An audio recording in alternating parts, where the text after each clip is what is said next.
Hey everyone, and welcome to May. Happy May. This is my income, travel, and expenses report from the last 30 days, April 2019, and starting in the Canary Islands, going through Lisbon on the Nomad cruise, and ending up to where I am now, which is East Europe in Ukraine. So let's get started. Take a look.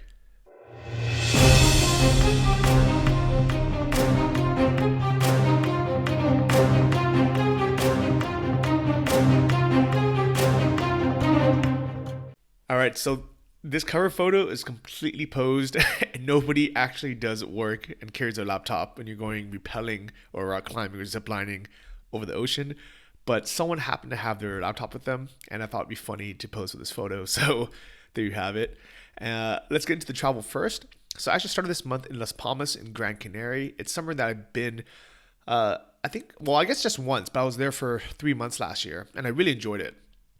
And going back again this time, I got to catch up with a couple friends who are still living there. So Christian and Marta, who are Polish, but I met them in Chiang Mai. And then David Vu has moved there with his now wife.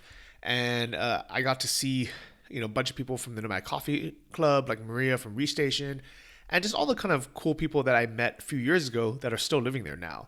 And what was cool is I went 2 weeks before the Nomad cruise, so I can just hang out, catch up, check out some of the co-working spaces, but also so I can do all this cool stuff.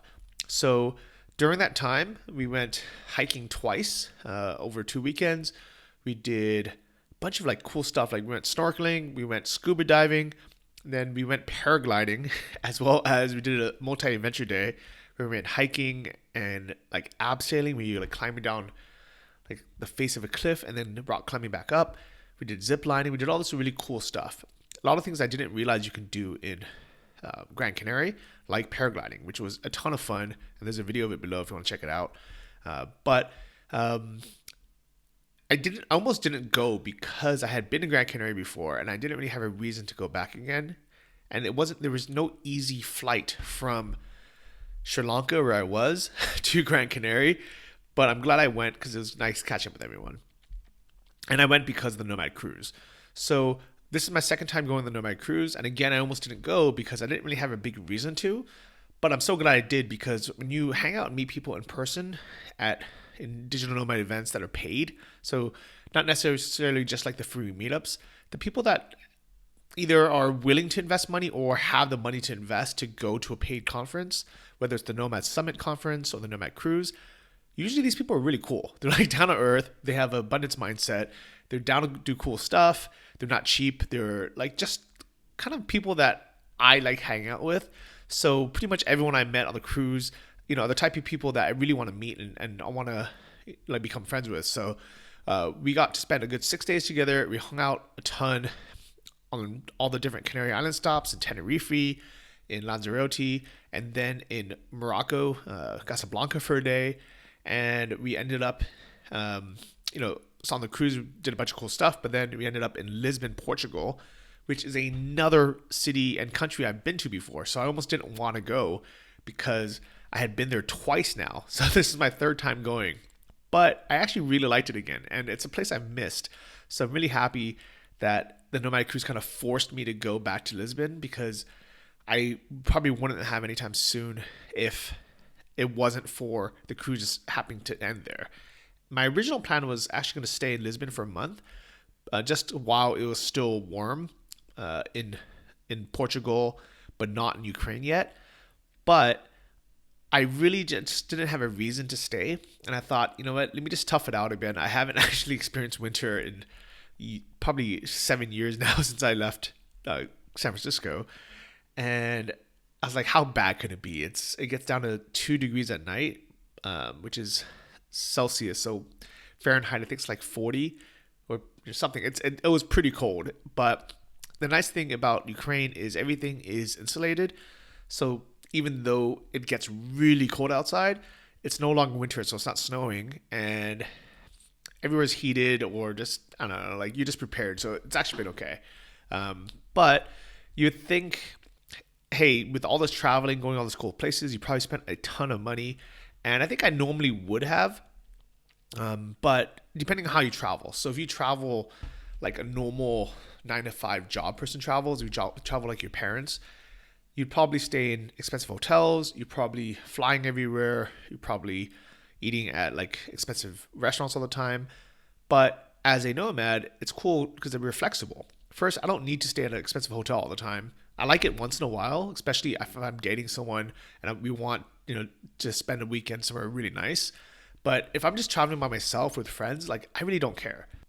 So I'm happy to say that even though I did all this really, really cool stuff, and I ended up booking this Airbnb here in Kharkiv for way more than it probably should cost because I did it on Airbnb. Even with all this stuff added up, I ended up spending $2,500, which I know is a lot of money for some people, but I spent $2,500 a month living in California in a shared apartment and not doing anything. Like basically just going to work, eating, going out on the weekends for like a drink, and then that's it. My rent was half of that. My car payment, my insurance was probably the other half, and then I guess just food. I ended up spending 2,500 every single month, not doing anything. And here I saw what 5 different countries. I did all this cool stuff like paragliding, and I stayed in some cool places. I've been eating out all the time. This includes me accidentally breaking my phone. First time I've actually cracked a screen. Luckily, I use a case, so I've even though dropped it like 10 times, it's never broken until now. I guess the floors in Ukraine are harder than the rest of the world.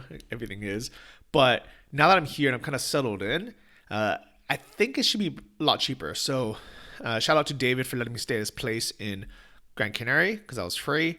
Shout out to the guys with Flying Canary because they gave us a pretty good deal for paragliding and also the adventure trip. Shout out to Johannes and Bori and everyone and Dennis from Nomad Cruise for organizing that. And then Selena was actually really nice. It was my first time staying at one. And the reason why I really wanted to check it out in Lisbon is because they are partnering with us for the Nomad Summit Cancun coming up October 13th, the weekend of this year, 2019, in Cancun, Mexico. And they just opened a Selena there. And I heard it's really nice. The photos are really nice, but I'm really excited to see it in person. They are awesome. So really happy that we are partnering with them for the Nomad Summit. So if you want to check it out, nomadsummit.com. And then also I want to shout out to Trainaway, which is an app that you can basically just find gyms and buy day passes from them. They set up the coupon code Nomad, and that gives you 25% off any day pass. I think you can just use it multiple times too, which is cool. But I used it twice while I was in Lisbon, and it was actually that easy. Like I literally opened the app and I was like, okay, what's the closest gym? And I clicked it took me a minute to set up the account because I had to put in a credit card and everything. But I clicked buy day pass. A countdown came up. I wish I had my phone with me, but basically it said you have 2 hours to get there. Just show the pass to the person on the front. Showed it to them. I got to use the gym. It was really cool. So highly recommend them. It's called Trainaway. And then I did a bunch of walking tours, and I flew from Lisbon to Kiev, Ukraine, on a direct flight on Wizz Air, which is a budget Hungarian airline, and no fault of their own, except for maybe trying to save money instead of canceling it or doing something different. They were like, okay, we don't have any fuel because the truck drivers of Lisbon are on strike and we can't refill in Lisbon. We don't have enough fuel to get to Ukraine because it's really far. So we're going to stop in somewhere eastern Spain, a city I never even heard of, to refill. But then our flight crew will be on overtime, or maybe they can't physically work that many hours. So we have to stop again in Hungary to drop them off where they live and then get a new flight crew. And then we'll go to Kiev.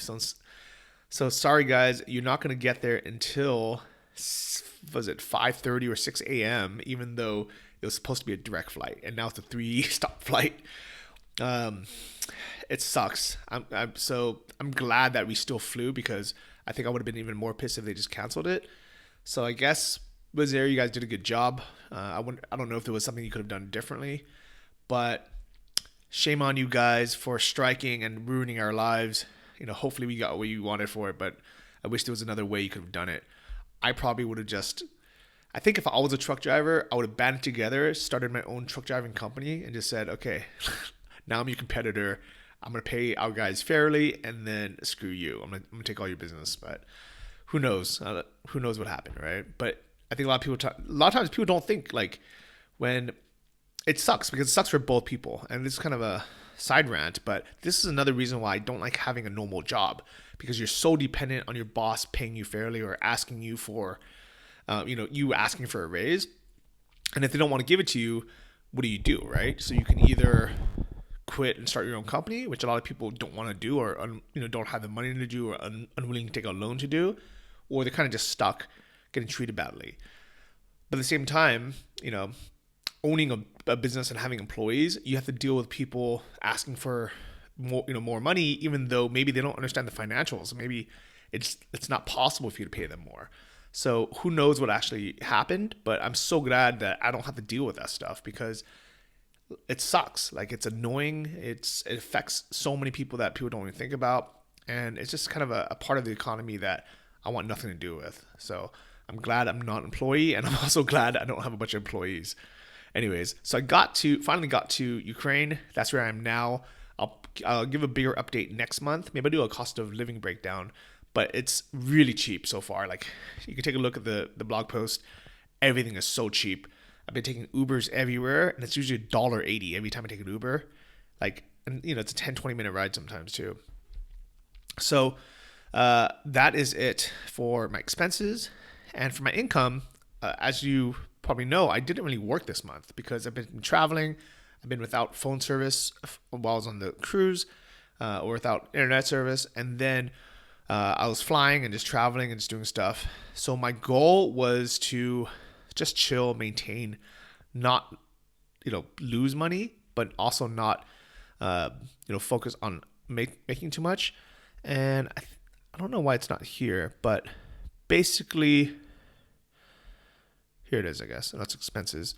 So I need to update this video, but if you take a look at the blog, the money's there. But basically, I made about $5,000 this month. And I was really surprised, actually, because I didn't think I would have made that much. However, the way that passive income works is the stuff that you did months ago is what you earned today, or even years ago. So just a couple examples are things like this High Path bag that I reviewed that made me $6 this month. Same as the Blue Yeti microphone, also $6 this month. And these are things I reviewed like years ago. So it's, those first couple months, maybe it made me $100 a month, and then it trickled down to maybe like $30 or $20, and now it still makes $6 a month, which isn't that much. But when you really add all these things up, it adds up to be a lot. So I also have my active businesses. I have my dropshipping stores, but luckily I have partners that run it. So this is one of the stores, made $7,000 this month. Pretty good. I think it has a lot of potential to grow still, but still not bad. Conversion rates are getting better, which I'm really happy about. And then I have all my investments. So I actually sold my dropshipping stores a few years ago, took all the money and put it into things like real estate through Fundrise, as well as index funds on Vanguard. And that's all factored into the $5,000 I made. I think I made, I don't remember, it was a couple $100 in dividends this month just from Vanguard. And then from Fundrise, the Q1 dividends for this year, $730. So this is all free passive income just for having these investments. So my goal for this month is really just to enjoy Ukraine, to get into the routine and stay into the routine. I've been going to the gym every day. I've been studying a new language because I want to learn Russian, and I've been just chilling out and just really enjoying life. So this is what I've been trying to do, is just work less and kind of coast a little bit and just take it easy. Let me know what your goals are for this month and what you achieved last month, as well as where you traveled to. Really interested in what everyone's up to. And if you've ever been to any of the places I mentioned, either Gran Canaria, Lisbon, or here in Ukraine. Hopefully I'll see you next month or somewhere in the world. Bye, guys. What was it called? Absinthe? Cinnamon?